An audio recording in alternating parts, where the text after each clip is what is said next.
Red green online present.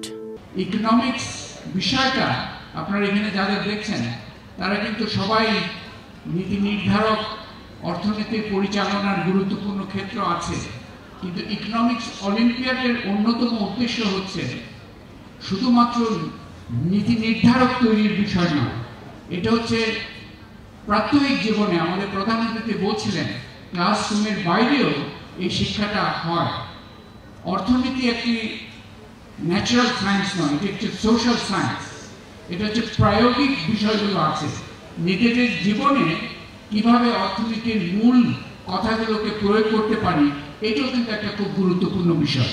তো আমরা সেই জন্য এই যে ফাইন্যান্সিয়াল লিটারেসি ইউনিভার্সিটি পর্যায়ে, স্কুল পর্যায়ে এই বিষয়টাকে আরো জনপ্রিয় করার জন্য ইকোনমিক্স অলিম্পিয়াড কাজ করছে। 20,000 জন আজকে এই প্রতিযোগিতায় অংশগ্রহণ করেছেন। সবাই যেমন বললেন, কয়েকজন হয়তো বাকুতে যাবেন, কিন্তু এই অংশগ্রহণটাই একচুয়ালি সবচেয়ে গুরুত্বপূর্ণ একটা বিষয় ছিল।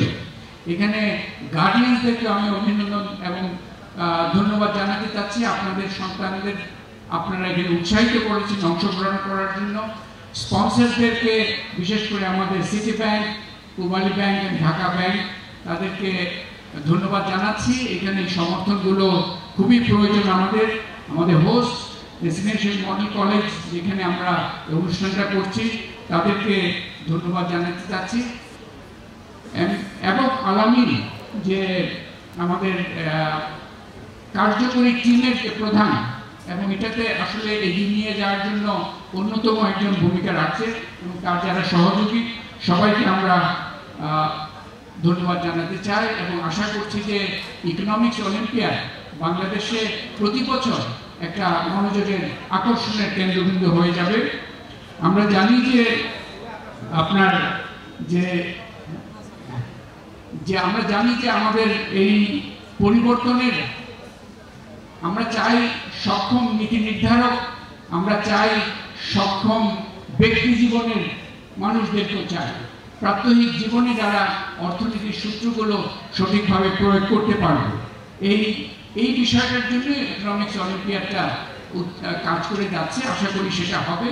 বাংলাদেশ, আমরা জানি যে আমরা সবসময় নানা ধরনের সংকট অতিক্রম করে বাংলাদেশ এগিয়ে যাচ্ছে, এবং এই এগুনোর পথে সক্ষম মানব সম্পদ তৈরি করা হচ্ছে অন্যতম এজেন্ডা। এবং আগামীতেও আমরা বাংলাদেশ সকল ধরনের সংকট কাটিয়ে এগিয়ে যাবে, যেভাবে তার মধ্যে অন্যতম একটি শক্তি হচ্ছে সক্ষম মানুষ, যারা প্রাত্যহিক জীবনে তাদের নিজেদের জীবনে সক্ষমতার ছাপ রেখে সমাজকে গড়ে তোলার কাজটা করবেন। আমাদের সংকটের নানা চেহারায় আমরা সবসময় মোকাবেলা করতে থাকি। আমাদের যদি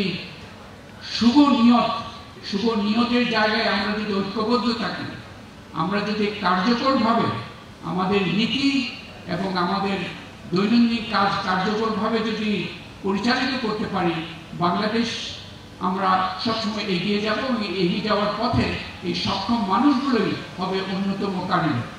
এই বিশেষ প্রতিবেদনটি যদি আপনাদের ভালো লেগে থাকে অথবা উপকৃত হন, তাহলে অবশ্যই এই চ্যানেলটি সাবস্ক্রাইব করুন এবং লাইক, কমেন্ট ও শেয়ার করে রেড গ্রিন অনলাইনের সাথেই থাকুন। Thanks to everyone. Red green online.